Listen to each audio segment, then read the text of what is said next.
Hello all, welcome back.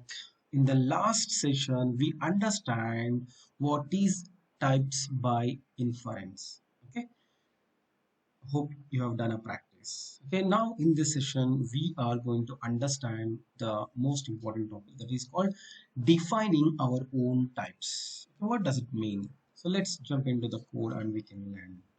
So if you see here, okay, even though if you don't mention explicitly that it is a string or it is a number, right? It is a number or it is a boolean, still it is working fine because with the help of type inference, because TypeScript is really intelligent, and by providing this value, okay, based on this value, it is clearly understanding what is the data type of that value. So, but it's not going to be work out in all the situations. Suppose, okay, fine. Even if you just declare a array, suppose student is there, marks, suppose you are giving 89, 77, 99 marks. So even though if you don't provide what is the type of this information, automatically it will recognize that let marks, it is a number, okay, array of numbers. Okay, suppose let, suppose favorite movie names, like I'm just giving a movie. Suppose if you just store strings, suppose I'm just putting triple R, okay, and KGF and Kantara. Okay, recent times these are the very popular super movies, right? So if you just see, just mouse forward. Okay, it is by types by inference with that TypeScript intelligence. It is deciding that yes, this is an array of strings. This is array of strings, and this is array of numbers. Okay, that is also fine. And if you go with some different type, suppose array, some random array. I'm just storing numbers. I'm just storing a string. Okay, I'm storing, so we can store it, right? Sometimes it will happen, and at the time also it is just deciding that okay, this is an array, and in this array you can store strings, you can store numbers, you can store boolean. But some, because we are going to work with the projects in project big applications, and we are sending request to the server and we will get some data, right? At the time we should be very careful that what kind of data we should allow to store in that particular variable. So even though it is providing some great advantage with types by inference, we should define our own types clearly. What kind of data should be there in that particular array or should be there in that particular object. Yes, most of the times primitives it's okay. Most of the times primitives, even though if you don't provide that data type explicitly, most of the times it will work properly.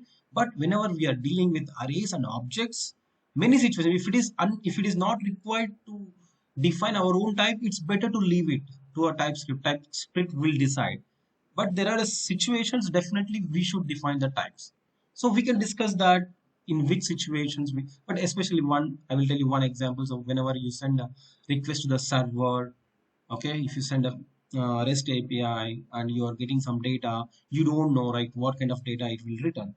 So at the time of receiving that data, before itself we should provide the strong type, and if you define the structure of that object or array of objects, so that it will clearly throw an error if you don't get the data in a proper way. So I hope you got some idea about that. So here we need to understand that we should able to define our own types. Okay, let's jump, so we can go step by step. Don't get hurry. So now we understand like how to deal with a string, a simple number, and boolean. Now let's go with the object. Object. Suppose I want to define some object like let student, anyway, student or employee. We can go with the employee object. Okay, here it has a first name, first name, suppose we can go with Virat, and last name is Virat and Kohli. That's fine. So this is the object. So if you see, observe carefully, if you just mouse over, it is already by with the type inference. It is already TypeScript understand that it is the first property is a strings and second property with the key last name is also string. But we should define, we should know, we should learn how to define types, and we should strictly follow those rules and regulations. In that situation, we should, okay, before defining any object, it's better to decide what is the structure of that object.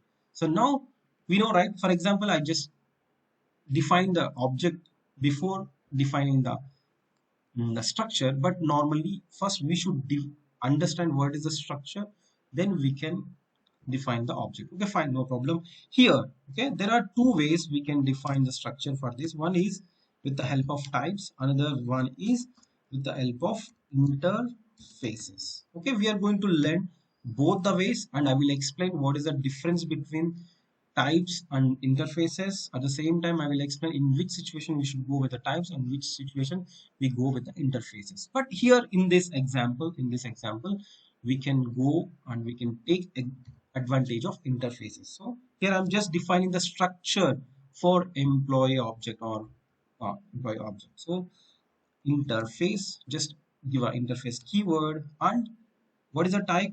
This is employee, sorry, employee type. And just open curly brace and close the curly brace. And now what are the properties are there? That is a first name, and the first name should be string, right? That first name should be string. Just define the structure for that. And the last name, okay, last name, that is also a string. That is also a string. Superb. And if you want to provide another property, let's give one more property, that is age, and that is should be a number. That should be a number. Now if you see, now how to mention that this object should follow the structure of this type. This is the type. Normally string is a type, number is a type, boolean is a type. Now this employee type is another type which we have defined. Okay, I hope you guys understand. So now if you mention that before defining anything employee, so you should say that, okay, this should follow the structure of this employee type. Now if you see, you got the error. Okay, can anyone tell me why it is showing error? Why it is showing error? Hope you know already. Okay, just observe carefully. What is the type we have defined here? What are the values we have mentioned here? So if you observe carefully, definitely you know the answer. Okay, the answer is, suppose if you see here, we are saying that this object should have three properties. One is the first name, another one is the last name, another one is the age. And that first name should be a string, and last name should be a string, and age should be a number. Here the first thing is missing, that age is missing. So if you see, just mouse over on it, just clearly say that property age is missing in type. Okay, so it will clearly throw an error. So even if you get some data from the server, if by mistake if he didn't send any key value pair, oh, at the time we are using that object itself, it will throw an error. So that is advantage. Even I will show you practically once we enter into advanced concept. Definitely I will create the setup and I will show you exactly. But here just understand how to define the types strictly for objects. So now if you go and provide age, suppose we can give a number 23, then TypeScript is happy, it is not throwing any error. So by mistake, if you just put that in a string, it will throw an error. And observe carefully and mouse over, this type string is not assignable to type and number. Fantastic, right? Fantastic. So this is one way to define the structure for that object. I hope you guys understand now, because once you got the error, definitely we will go and we will fix that. Otherwise the TypeScript doesn't allow to do our work. So this is one way to define our custom types. So that's it. So I hope you guys understood. Now go on, take few more properties like first name, last name, age, and salary, whether he's logged in or not, with a boolean, and address details and some other details. Just try, just do practice. Okay, and in the next video, okay, I told you, right, we can do with the help of type and with the help of interface. Okay, we understand how to define a complex type with the help of interface. At the same time, we are going to understand how to define our own type with the help of this type keyword also. So that we can learn in the next video. But please do practice. And after practicing, after first responsibility is please do practice. Then once you learn from this session, please click on that like button.